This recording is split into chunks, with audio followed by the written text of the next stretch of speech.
Welcome to our channel. I am Wajid Khan sir. आज जो हम पोएम पढ़ेंगे वो पोएम है माई ग्रैंड मदर्स हाउस। इस पोएम को कंपोज़ किया है कमला दास ने। कमला दास बहुत ही फेमस इंडियन पोएट हैं, शॉर्ट स्टोरी राइटर भी हैं और बेसिकली वो केरला से हैं। पोएम को जानने से पहले, हम बुक में पोएम को पढ़ने से पहले और पोएट के बारे में पढ़ने से पहले हम ये जानें इस पोएम का थीम क्या है। What is the theme of this poem. इस पोएम का बैकग्राउंड क्या है, कैसे इस पोएम को कंपोज़ किया है कमला दास ने। मैं आपको कहूँगा जब भी आप इस पोएम को पढ़ना शुरू करें तो अपने पास बुक ज़रूर रखें। ये रेनबो पार्ट 2 12th क्लास के जो इंग्लिश की बुक है उसमें सबसे जो लास्ट पोएम है वो है माई ग्रैंड मदर्स हाउस। तो बुक सामने आप रखेंगे तो आपको आसानी से बात समझ में आएगी कि पोएम कैसे लिखा गया है और इस पोएम को हम कैसे समझेंगे। थीम क्या है, नाम से ही जाहिर है माई ग्रैंड मदर्स हाउस। ये अपने दादी के घर के बारे में बात कर रही हैं कि उनके घर को याद कर रही हैं। इस पोएम में बताया गया है the poet says that now her grandmother is died, she is no more. The house in which she used to live withdrew into silence. वो घर जिसमें दादी रहा करती थी वो घर अब बिल्कुल सुनसान हो चुका है, उसमें सन्नाटा पसर चुका है, खामोशी है, कोई रहने वाला नहीं है, घर बंद पड़ा है। उस घर में सांप आ गए, कीड़े मकोड़े आ गए, चूँकि कोई रहने वाला नहीं है, खिड़कियाँ बंद है, चारों तरफ अंधेरा ही अंधेरा है। वो अक्सर उस घर को याद करती हैं और कहती हैं कि कभी मैं उस घर में रहा करती थी अपने दादी के साथ, और जब मैं छोटी थी, बहुत छोटी थी, तो किताबों के बीच में मैं रहा करती थी। और उस वक्त में किताबों को देख अक्सर बच्चे किताब देख के या पढ़ने का नाम सुन के, छोटे जो बच्चे होते हैं वो बहुत घबराते हैं। जब उनको पढ़ने की बात आती है तो वो घबराते हैं। तो ये लिखती हैं कि पढ़ने की जब बारी आती थी, जब पढ़ने का वक्त होता था तो उनको बहुत घबराहट होती थी, वो भी डरती थी और कहते थे कि ब्लड जो है वो बिल्कुल मून की तरह, चाँद की तरह बिल्कुल क्या हो जाता है, ठंडा हो जाता था, मन नहीं करता था पढ़ने का। She was not interested because she was too young, बहुत छोटी थी, बहुत बच्चा थी। उसके बाद वो याद करती हैं कि वो ज़माना था अक्सर कि मैं काश वहाँ जाती, वहाँ देखती, खिड़कियों से उन अंधेरे कमरों को झांकती और अंदर देखती कि कैसा है, और वहाँ से कुछ अंधेरा एक मुट्ठी भर लेकर आती अपने यहाँ और उस घर को याद करती जहाँ कभी मैं रहा करती थी और मुझे उस घर में प्यार मिलता था, मुझे स्नेह मिलता था, मोहब्बत और मुझे शफ़क़त मिलती थी क्योंकि दादी का घर था। वो इमोशनली बहुत अटैच्ड हैं और उस घर को बहुत प्यार से याद कर रही हैं कि काश कि मेरी वो दादी ज़िंदा होती और मैं उस घर में जाती और मैं अपने दादी से मिलती, मैं उनको बताती कि मैं आई हूँ आपसे मिलने के लिए, मुझे वहाँ प्यार मिलता। लेकिन वो बोलती है कि आज वो घर सुनसान पड़ा है, कोई नहीं है, नोबडी इज़ देयर, मुझे कोई रिसीव करने वाला वहाँ नहीं है और मुझे वो प्यार अब मिलने वाला नहीं है क्योंकि वो लेडी जो वहाँ रहती थी वो आज वो लेडी मर चुकी है। फिर वो अपने पालतू कुत्ते से, अपने पेट डॉग से वो एड्रेस करती, मुखातिब होती हैं और उसको बोलती हैं क्या तुम्हें यकीन हो सकता है, क्या तुम्हें यकीन होगा, तुम विश्वास कर सकते हो कि कभी मैं उस घर में रहा करती थी जो घर आप बिल्कुल सन्नाटा, बिल्कुल सुनसान पड़ा हुआ है, और मैं वहाँ रहते हुए प्राउड फील करती थी क्योंकि मेरी दादी वहाँ रहा करती थी, मुझे वहाँ लव मिलता था, मोहब्बत मिलती थी, स्नेह और प्रेम मिलता था। आज वो लेडी नहीं है, आज वो औरत नहीं है। हम में से, आप में से जो लोग बाहर रहते होंगे और वो घर जहाँ बचपना गुजरा होगा उस घर को कभी अगर याद करते होंगे कि कभी काश मैं वहाँ जाता, और मुझे आप जाएंगे वो घर तो मिल जाएगा, लेकिन उस घर में रहने वाले लोग, आपकी दादी, दादा, नाना, नानी या माँ बाप, वो लोग जो जहाँ रहते थे वो लोग नहीं है, घर मौजूद है। तो वो चीज़ें आप रिकॉल करते हैं, फिर से याद करते हैं, वो चीज़ बड़ा पीड़ादायक होता है और बहुत दर्द देता है। तो इसी दर्द को वो महसूस करती हैं और कहती हैं कि आज मैं अपने ही उस घर के होने के बावजूद ही मैं स्ट्रेंजर्स, किसी अजनबी लोगों के यहाँ मैं सोचती हूँ कि जाऊँ और कुछ मुझे प्यार मिले, कुछ तो चेंज हो, कुछ तब्दीली हो, और अक्सर वहाँ जाने के बारे में सोचती हैं। तो चलिए अब हम आते हैं इस पोएम की तरफ। मैंने शुरू में कहा आपको कि बुक ज़रूर रखिएगा ताकि आपको आसानी समझ में आए। पहले हम लोग कमला दास के बारे में पढ़ लेते हैं। कमला दास बहुत ही फेमस इंडियन पोएट हैं, केरला में उनकी पैदाइश हुई और ये शॉर्ट स्टोरी राइटर भी हैं। इन्होंने मलयालम में भी अच्छा खासा लिखा है, तो ये काफ़ी फेमस हैं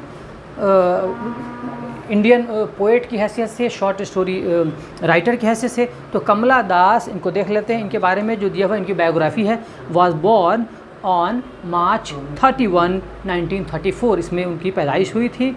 पोएट भी थी, शॉर्ट स्टोरी राइटर भी थी, और उनको बहुत ही रेस्पेक्टेबल जगह मिला, काफ़ी आदर सम्मान मिला। इन्होंने प्रतिष्ठा, इज्जत पाई, मान और काफ़ी नाम और शोहरत पाया। कहाँ? इंग्लिश में भी, in both English and Malayalam literature, English और मलयालम लिटरेचर दोनों में इनको काफ़ी शोहरत मिली। हर ऑटोबायोग्राफी पब्लिश इन 1976 में उनकी ऑटोबायोग्राफी जो है वो पब्लिश हुई थी, जिसके वजह से काफ़ी हलचल हुआ, काफ़ी इनकी शोहरत हुई, काफ़ी नाम हुआ, काफ़ी हंगामा भी हुआ। इन 1984 she was shortlisted for the Nobel prize. आप जानते हैं कि नोबेल प्राइज़ वर्ल्ड का सबसे बड़ा प्राइज़ होता है, और नोबेल प्राइज़ के लिए इनका नाम चयनित हुआ था। फाइनली मतलब नहीं हुआ, फाइनल नहीं, लेकिन शॉर्ट लिस्टेड होना, पूरी दुनिया से चुन के जाने लिटरेचर में ये भी बहुत बड़ी बात है। तो 1984 में शॉर्ट लिस्टेड थी वो लिटरेचर के लिए भी। हर important volumes of words in English include, उनके जो ख़ास इंपॉर्टेंट जो बुक्स हैं वो क्या क्या हैं? वो समर इन कोलकाता, साइरेंस हैं, द डिसेंडेंट्स हैं, द ओल्ड प्ले हाउस हैं, other poems, the Anamalai poems है, only saint knows how to sing है, ये सलाह, ये इनकी जो खास जो बुक्स हैं, जो इंपॉर्टेंट बुक्स हैं वो हैं। इनके पोएम में क्या है? इनके पोएम में सेंसिटिविटी है, और इनके पोएम में लव, लस्ट, इस पे बात होती है। लेकिन ये बियॉन्ड सेक्स, उससे ऊपर मतलब नहीं जा सकता। इस एक हद है कि उसमें अगर बात करती हैं तो उसमें फ़िज़िकल जो है वो चीज़ें नहीं हैं। इन्होंने उसका एक दायरा बनाया है, और इनके यहाँ वो चीज़ें जो अफेक्शन, लव, ये एक ऊपर तक, एक हाइट तक जाती है, और फिर वापस आने के बाद उसमें पूरी एनर्जी के साथ, विगर के साथ फिर चेंज हो जाता है। इसमें, इस पोएम में माय ग्रैंड मदर्स हाउस जो है, इस पोएम में भी इन्होंने बहुत अच्छे तरीके से अपने दादी माँ के प्यार को, उनकी मोहब्बत को दिखाया है, कि वो घर जहाँ वो रहती थी उस घर के बारे में उन्होंने जिक्र किया है। तो पढ़ लेते हैं। There is the house now far away where once I received love. कहने की there was a house, there is a house, एक घर है जो अब बहुत दूर है, where once I receive love, जहाँ मुझे कभी प्यार मिलता था, शफ़क़त, मोहब्बत मिलती थी। दैट वुमन डाइड, वो औरत अब मर चुकी है, वो औरत अब जिंदा नहीं है। The house withdrew into silence, snakes moved, वो घर जो है वो, उसमें सन्नाटा पसर चुका है। उस घर में सांप या कीड़े, जब कोई आदमी नहीं होता है, घर बंद होता है, तो ऐसे घर में जाहिर है कि सांप, कीड़ा मकोड़ा या और भी जानवर के अंदर आने के चांसेस बढ़ जाते हैं। तो वही बता रहे हैं कि घर में क्या हुआ, सन्नाटा पसर गया हुआ है, सांप अंदर आ गए।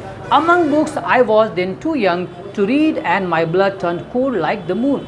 कह रहे हैं कि अमंग किताबों के बीच में घिरी होती थी। उस ज़माने की बात करें जब बहुत छोटी थी, और बच्चे, मैंने पहले बताया कि बच्चे जब किताब दिया जाता है तो बच्चे उससे भागते हैं। बच्चों को खिलौना चाहिए, घूमना फिरना चाहिए, और किताब लेके बच्चों को थोड़ा कंसंट्रेशन बनाना पड़ता है, अपना ध्यान केंद्रित करना पड़ता है, जहन को यकसू करना पड़ता है, तो बच्चे भागते हैं। तो कह रहे हैं कि जब किताब की बात आती थी, पढ़ने की बात आती थी, तो इनका भी मन नहीं लगता था, ये जिक्र है।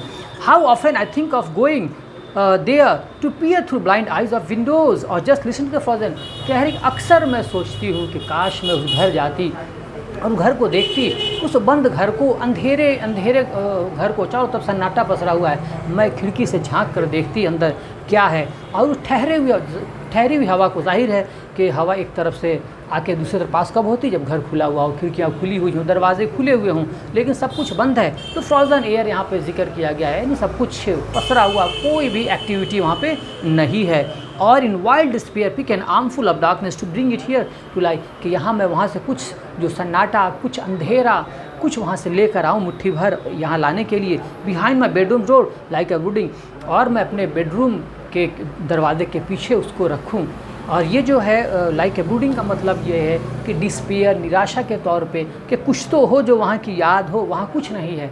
एक दौर में जब दादी रहा करती थी, हर तरफ चहल पहल था, सब कुछ सन्नाटा है, तो वहाँ से कुछ तो वहाँ की याद लेकर आऊँ। फिर अपने पेट डॉग से, पालतू कुत्ते से कहती, dog you can not believe, कि कुत्ते अपने कुत्ते से कहते कि तुम यकीन नहीं कर सकते, डार्लिंग तुम्हें शायद नहीं यकीन हो, कैन यू, क्या तुम यकीन कर सकते हो, दैट आई लिव्ड, कि मैं रहा करती थी, इन सच अ हाउस, ऐसे घर में, in such a house, and was proud, और ऐसा नहीं कि मैं रहती थी मुझे मन लगता था या मैं मजबूरी में रहती, वॉज प्राउड, मैं फ़ख्र महसूस करती थी, मुझे गर्व होता था, I was proud of being there, and loved, मुझे प्यार मिलता था। I who have lost my way and big now at stranger doors, आज मैंने अपना रास्ता खो दिया है, वो राह अब मैं नहीं चल सकती, मैं वहाँ नहीं जा सकती, because nobody is there to welcome me. मेरा स्वागत करने के लिए, इस्तकबाल करने के लिए वहाँ कोई नहीं है। And strangers door I have lost my way and beg now at strangers doors to receive love. प्यार पाने के लिए एंड कहाँ स्ट्रेंजर, अजनबियों के दरवाजे पे जाना चाहती हूँ कि वहाँ जाऊँ कि शायद कुछ तो मोहब्बत मिले, कुछ तो प्यार मिले, at least in the small change, कुछ तब्दीली के लिए, कुछ चेंजेस के लिए। यानी आज वो घर है, लेकिन उस घर में रिसीव करने के लिए, वेलकम करने के लिए आज कोई नहीं है। फिर ट्रू फॉल्स इसका देख लेते हैं। पहला है the woman of the house is alive. वो औरत उस घर में जो रहती थी, यानी दादी, वो ज़िंदा है। अगर ज़िंदा होती तो ये कहानी बनती ही नहीं। तो क्या ये फॉल्स है? That woman dead, that woman is dead now, that woman is not alive. तो ये फॉल्स हो गया पहला वाला। बी क्या है? The snakes was in the house. घर में सांप देखे जा सकते हैं। यस, कोई नहीं है, दादी मर चुकी है, घर में सन्नाटा है, बंद पड़ा हुआ अंधेरा है, तो स्नेक मूव देखे जा सकते हैं। ट्रू है, सही है। सी है the speaker read the books with great interest. Speaker बहुत दिलचस्पी से बुक्स को पढ़ते थे। ऐसी बात नहीं है, लिखा था कि किताबों के बीच उनको बहुत ही घबराहट होता था। और blood turn like the moon. और उनका क्या लिखा हुआ है कि blood turn like the moon. इसका मतलब क्या है कि she was not interested in reading books. किताब पढ़ने में उनका मन नहीं लगता था, तो इसलिए ये फॉल्स हो जाएगा। डी है the speaker wish to peep through the window. Speaker की ख्वाहिश थी कि शायद वो खिड़कियों के ज़रिए देखें उस घर के अंदर जहाँ कभी वो रहा करती थी। ये ट्रू है, उनकी ख्वाहिश थी। अब जो बाकी जो क्वेश्चन है, शॉर्ट आंसर क्वेश्चन है, वो खुद से अब कर लेंगे, बहुत ईजी है। चलिए इस पोएम को ये ख़त्म करते हैं। इससे पहले मैंने 2 पोएम और पढ़ाया है, वो है द स्नेक और एक पोएम है एन एपिटाफ। अगर आपने नहीं पढ़ा है तो उसको प्लेलिस्ट में आप देख लेंगे। इस वीडियो में उसका मैं लिंक भी दे दूंगा। आप ज़रूर पोएम को पढ़ें, और आगे भी आप कोई पोएम चाहते हैं कि हम आपको पढ़ाएं तो उसका आप हमें कमेंट ज़रूर करें। पोएम अच्छा लगे तो लाइक करें, कमेंट ज़रूर करें, और अपने फ्रेंड्स को जो 12th क्लास में पढ़ने वाले हैं, जो एग्ज़ाम देंगे नेक्स्ट ईयर, उनको शेयर ज़रूर करें। Thank you for watching.